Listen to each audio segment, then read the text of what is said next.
it is important you understand the impedance of every section of motherboard, because if you are checking impedance of any motherboard, you have to understand what is the expected impedance of the section you are checking. So you have to have your expectation as to what you are supposed to get. So I'll start from the most basic. Now, first thing first, the impedance of CLR. CLR is basically the point where the adapter voltage and battery voltage meet. Now, this is the CLR of this particular motherboard. So impedance of CLR should not be less than 120.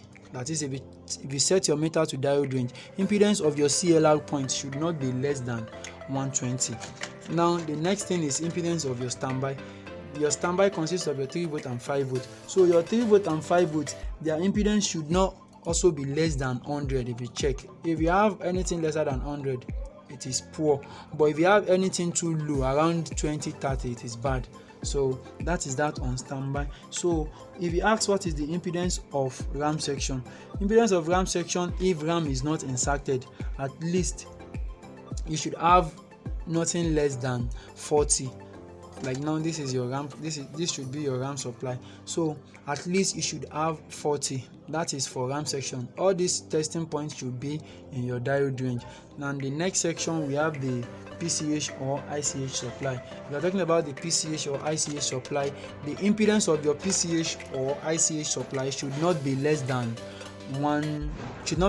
15. So if you have any value that is lesser than 15, it is poor, or if it is too lesser than 15, then most likely there is problem around your PCH or ICH section.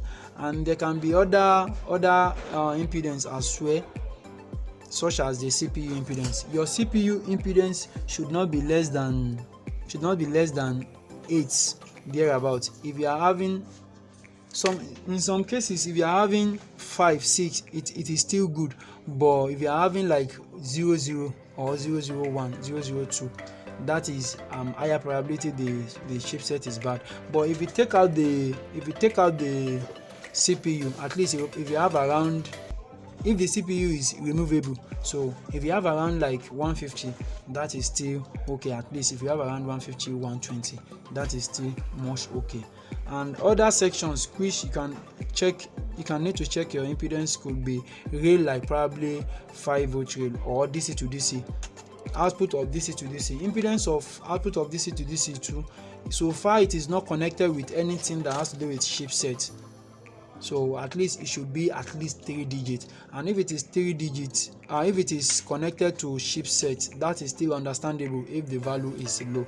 That is basically that on checking impedance of every section of the motherboard. And for the USBs, the impedance of the supply of USB should not be less than 3 digits as well.